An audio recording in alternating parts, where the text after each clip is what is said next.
Salut la compagnie, me revoici dans un update solo. La plupart des romans que je vais vous présenter, c'est ceux que j'ai lus durant le vlog. Vous choisissez nos lectures de novembre, que je vous mets juste ici. Donc voilà, ce sont des lectures que vous avez choisies et qui sont excellentes, donc je vous remercie parce que vraiment je crois qu'elles m'ont toutes plu. Deux livres n'en font pas partie et c'est par cela que je vais commencer.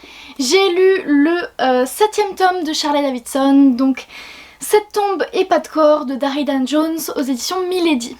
Alors honnêtement Charlotte Davidson, je vous dis maintenant que je les lis, il y a quand même 13 tomes, je vous en parle dans presque chaque update, donc je vais... Honnêtement, ça change pas en fait. Donc je vous fais quand même le résumé vite fait au cas où. C'est Charlotte qui est la faucheuse, donc tous les morts doivent passer à travers elle pour... En fait elle est la lumière, ils doivent passer à travers elle pour passer à la vie d'après, enfin le paradis, l'enfer, tout ça. Et donc elle est détective privée et elle travaille aussi pour la police parce que son oncle il travaille là-bas. Et quand tu vois les fantômes, bizarrement, c'est beaucoup plus facile de dire qui l'a tué parce que tu peux demander à la personne. Et donc on se retrouve avec une jeune femme qui est totalement délurée, qui est totalement sarcastique, qui est drôle, vraiment très très drôle, et donc avec sa collègue Cookie qui est juste trop mignonne, et donc voilà, il y a aussi de la romance avec un homme qu'elle n'arrête pas de voir en rêve, tout ça, donc on voit son oncle, le policier. Enfin bref, c'est vraiment de super bons bouquins. Je crois que j'ai rien d'autre à vous dire par rapport à d'habitude, c'est juste des livres que j'adore, c'est une série que j'adore. C'est vraiment du suspense, c'est un peu de romance, c'est de l'amitié, c'est tout ça, et c'est vraiment une série excellente pour moi. De Bitlit, voilà. J'ai ensuite lu, durant ce mois de novembre où je n'étais pas censée lire d'autres lectures que vous avez choisies, j'ai quand même lu celui-ci parce que c'est une romance et que vous m'aviez mis presque que de la SFFF, donc j'étais en train de mourir. Et vu qu'il était déjà en cours, je me suis dit bon, j'ai le droit. Donc c'est d'un service presse qu'on m'a envoyé, c'est Ugly Rooney de Sandra Kiss, et donc c'est auto-édité. Je devais le lire depuis très longtemps, mais ça y est, je l'ai enfin lu. Et j'aurais dû le lire avant. Clairement. Donc c'est l'histoire d'une fille, Rooney, vous vous en doutiez, qui est engagée un petit peu par hasard parce qu'elle postulait pas de base en tant que assistante, on va dire, d'un mafieux. Je crois qu'on peut pas dire autrement, enfin c'est un chef d'entreprise mais c'est aussi un mec pas très recommandable à mafieux quoi. Et donc elle est engagée par la mère de cet homme pour lui rapporter un peu tout ce qu'il fait. Et voilà, elle n'a qu'une seule règle, ne pas tomber amoureuse de lui. Parce que lui, ce qu'il fait, c'est toujours qu'il couche avec son assistante, et du coup voilà, et ça finit toujours mal parce qu'elle tombe amoureuse de lui, blablabla. Donc elle ne doit pas tomber amoureuse de lui si elle veut garder son job. Et si cette mère l'engage, c'est parce que Rooney est moche, voilà.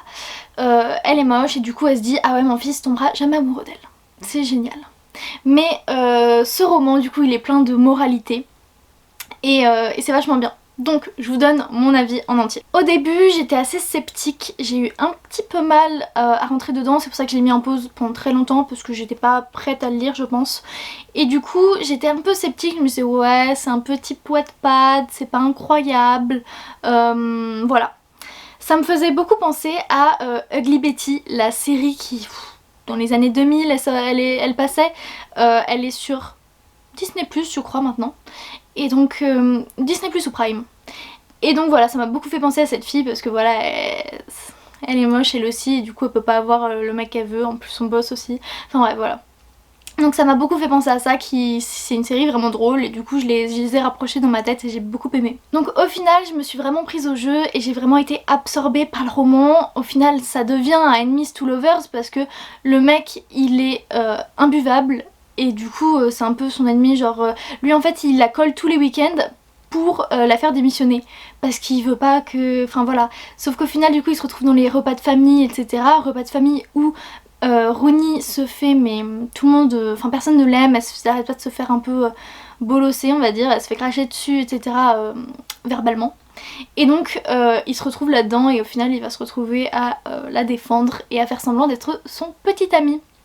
mais il est quand même pas très gentil hein. Donc Enemies to Lovers qui mélange un petit peu de gang mais pas trop, moi j'aime pas trop ça et là il y en avait pas trop, enfin on en parlait un petit peu mais c'est tout. Et du coup une romance à la Ugly Betty pardon, avec une fille pas très belle mais voilà qu'il se passe quelque chose avec lui. Donc c'était très sympathique, vraiment j'ai beaucoup aimé, je me suis retrouvée plongée dedans et à la fin je voulais plus lâcher ce bouquin, genre vraiment. Donc je vous conseille à fond pour ceux qui aiment les Enemies to Lovers, pour ceux qui aiment les Dark New Romance, même si c'est pas dark, ça l'est un petit peu.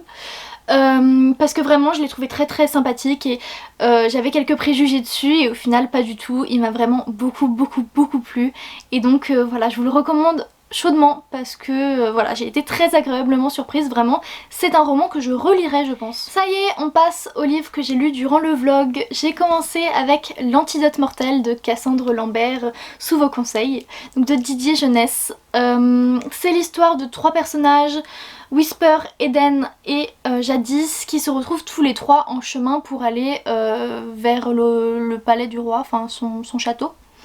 Donc Whisper c'est la princesse qui veut retourner chez elle. Eden c'est une orpheline qui a un plan secret en tête.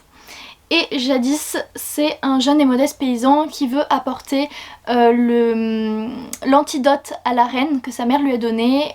Donc le roi il a fait appel au royaume pour que quelqu'un trouve un remède pour sa femme, la reine, qui est mourante. Et donc la mère de Jadis lui dit j'ai le remède, va lui donner, et donc il est également en chemin vers le château.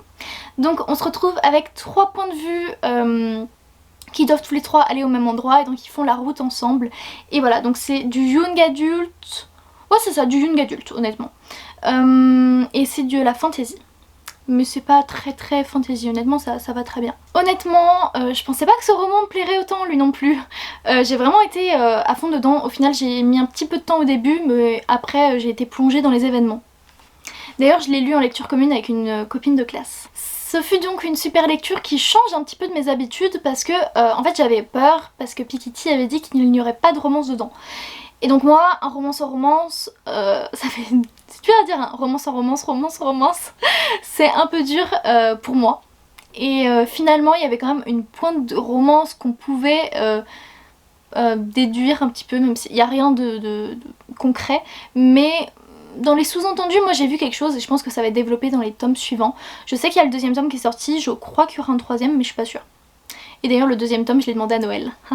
Je l'ai assez comparé dans ma tête au Voleur de fumée que j'ai lu il y a quelques mois. Parce que dans les deux il y a plusieurs points de vue dans un monde de fantasy, donc je les ai rapprochés dans ma tête. Et en les rapprochant je me suis rendu compte que je préférais largement l'Antidote Mortel parce que je me suis attachée à tous les personnages, contrairement au Voleur de fumée où il y avait toujours un point de vue qui ne m'intéressait pas. Donc là il y a 3 points de vue, parce que généralement j'aime pas quand il y a plus de 2 points de vue. Là il y en a 3 et les 3 m'intéressaient vraiment, donc ça c'est plutôt rare. Honnêtement pendant le premier tiers c'est un petit peu plat parce qu'on commence à apprendre un peu les personnages, leur situation de début etc. Mais après je vous jure que ça s'accélère, ça va beaucoup plus vite, il y a quand même pas mal d'événements.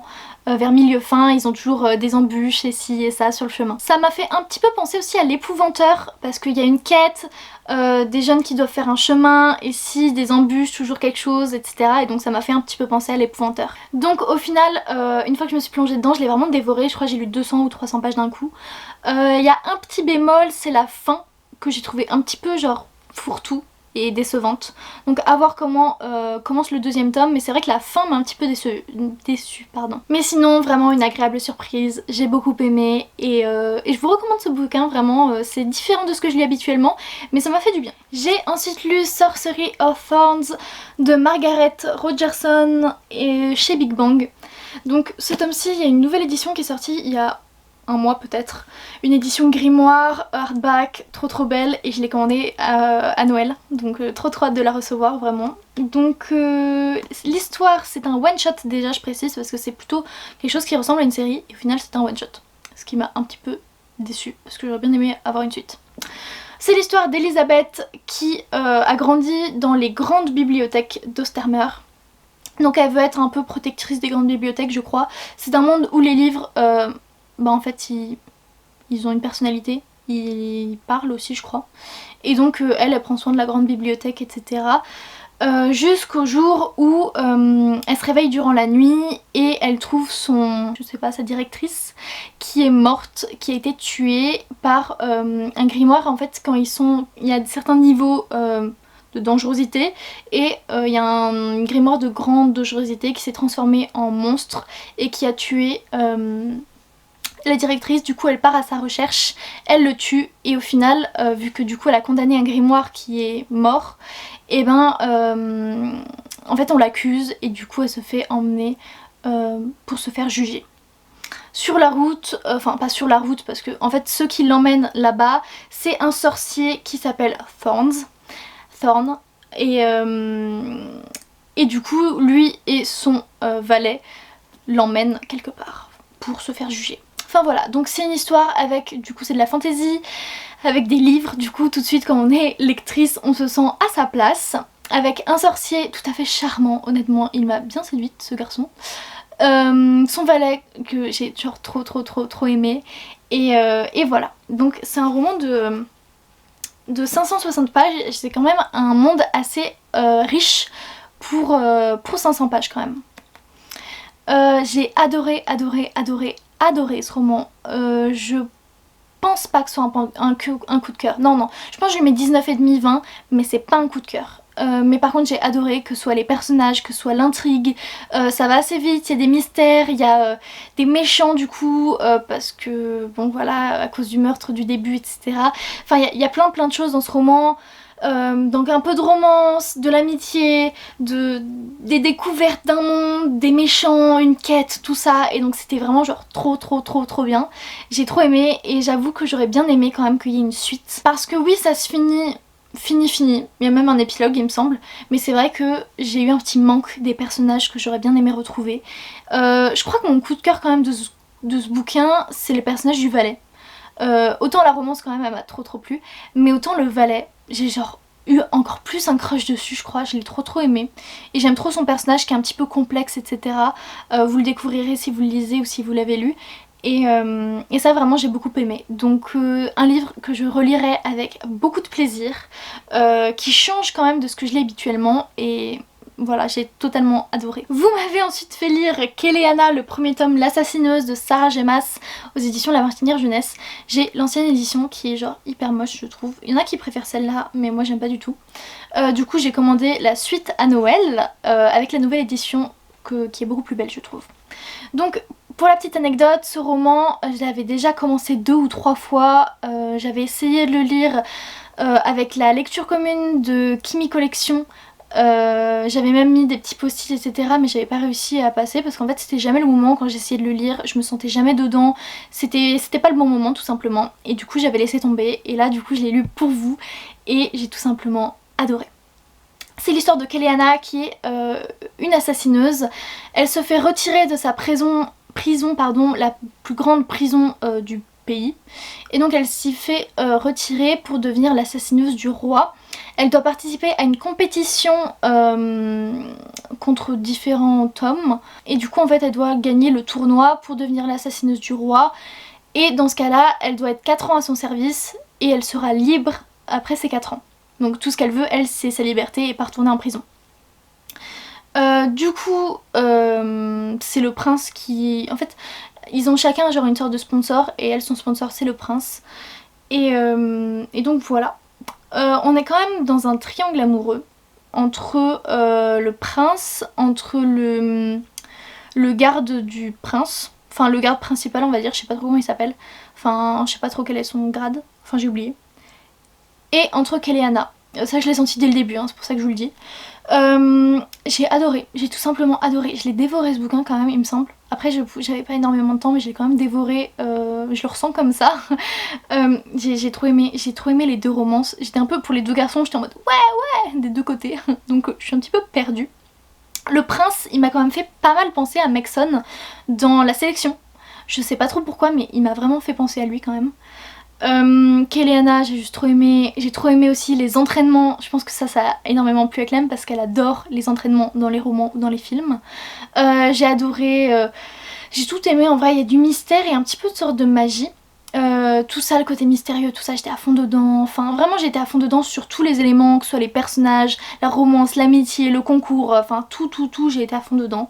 Et j'ai juste tellement hâte de lire la suite, c'est un truc de dingue. Pour le moment, apparemment, c'est un univers très enrichi. Je l'ai pas encore vu dans le premier tome. Il paraît que les premiers tomes sont moins bons que les suivants.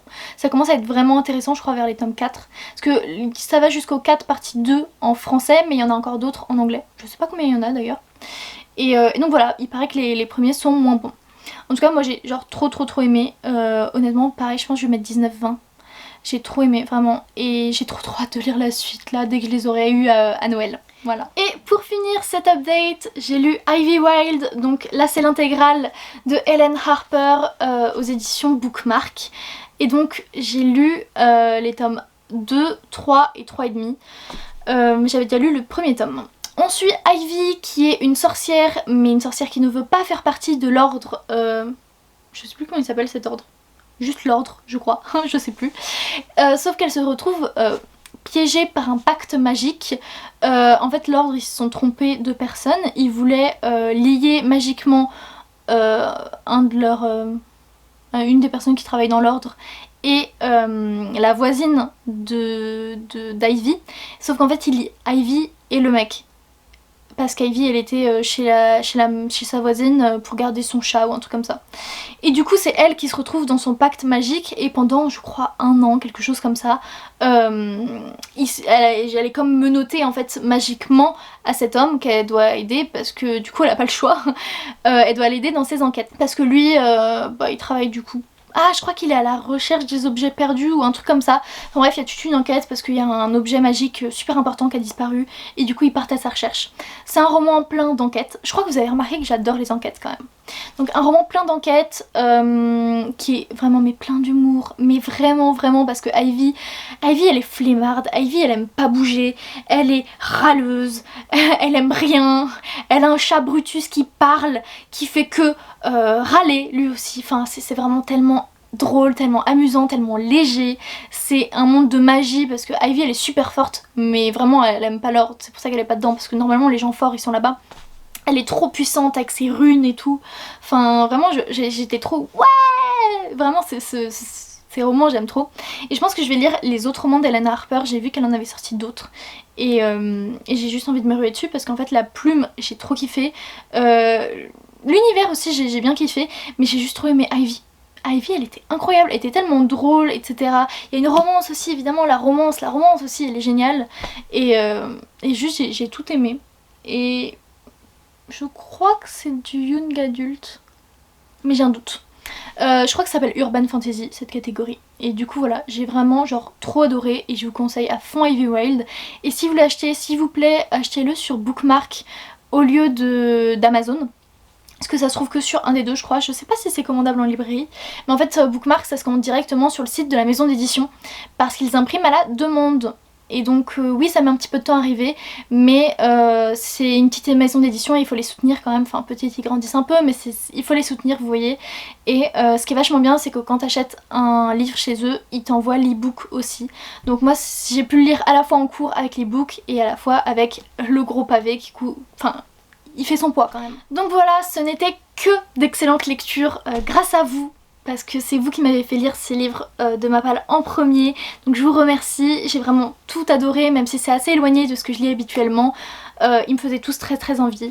Et donc voilà, j'espère que cet update vous aura plu. N'hésitez pas à me dire si vous les avez lus, si vous tente et ce que vous lisez en ce moment. Je vous souhaite de joyeuses lectures. N'hésitez pas à mettre un petit pouce en l'air et un commentaire. Et je vous dis à bientôt. Ciao!